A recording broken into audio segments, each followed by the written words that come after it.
Hey, how y'all doing this morning?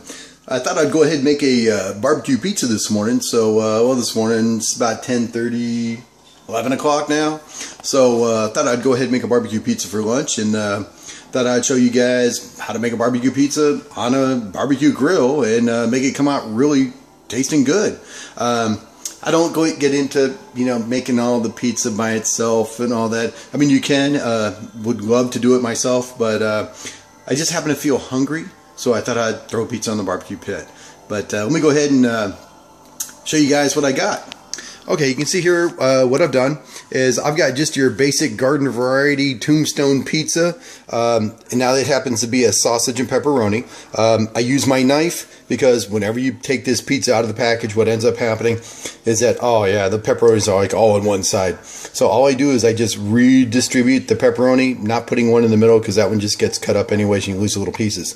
And then I take a little bit of extra cheese. I do a lot of cooking like Mexican food or whatever.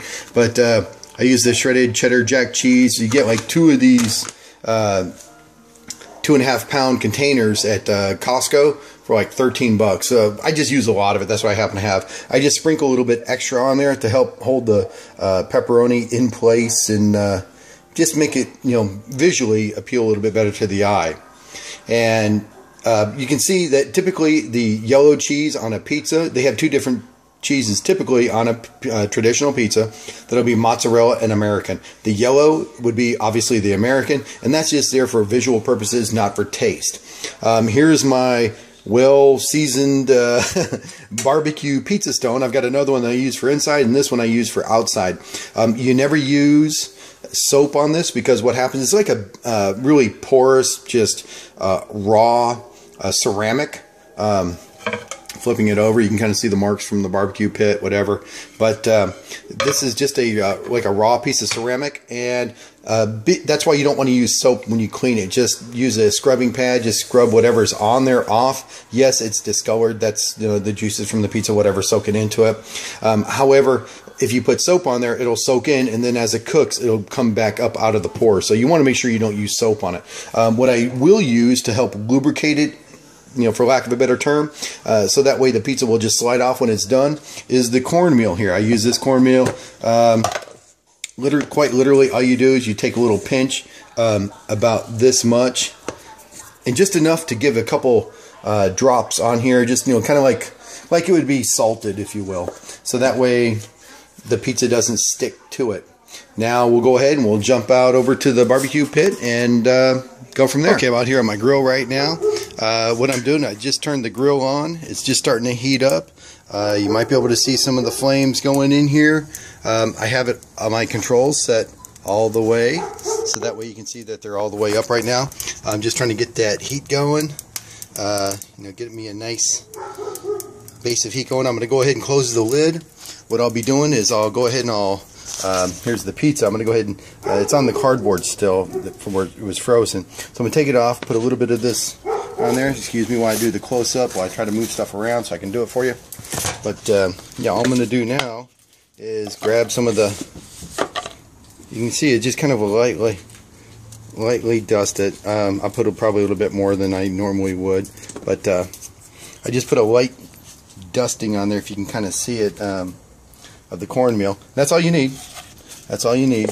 That's how much I would put on there. But in reality, I'm not going to keep it on there. I'm just blowing it off.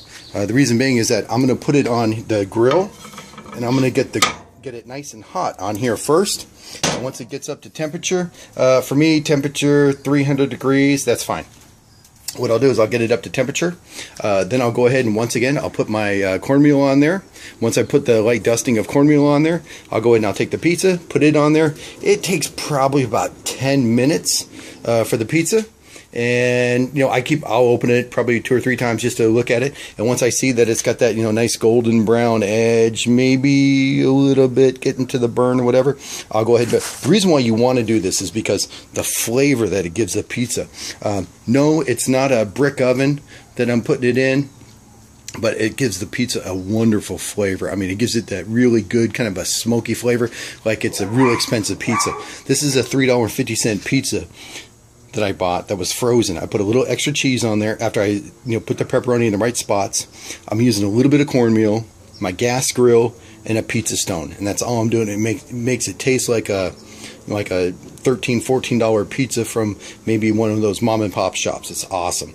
But we'll see it again when it's cooking, and then when it's at the very end. I'm here, already put the pizza in. As you can see, everything's done. It's been cooking for about 7.5 minutes. You can see right now what it's starting to look like.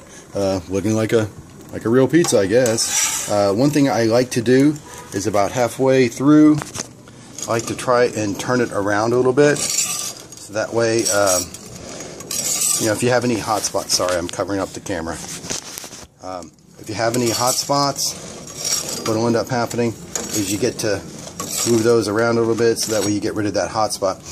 One thing I like about the Webers is they don't tend to have the hot spots that a lot of different barbecue grills have. That's one of my favorite things about a Weber. It cooks so much more even than a lot of other ones. But we'll check on it again in just a couple minutes. Okay, it's been right at 10 minutes that this pizza's been cooking. You can see it. You can see it where it's starting to pick up on the edges a little bit. If I can show you that. The reason why I put it in here like I do with the hot plate is because it actually gets that crust nice and crispy. So getting ready to pull it off, take it inside, and go ahead and eat it. And I'll show you again in a moment. Here you go. The pizza's done. Got it all cut up. I'll let it sit here for a minute, kind of, you know, cool down a little bit so I can eat it. But once again, it was just a pizza stone that I put on the grill. I went ahead and heated the grill up and cooked it for like 10 minutes, 12 minutes, whatever it takes for you to get to the edge that you like. If you look underneath it, as far as the crispiness goes, you can see what it looks like underneath, nice and cooked. And that's why I put it on the pizza stone after it's gotten hot.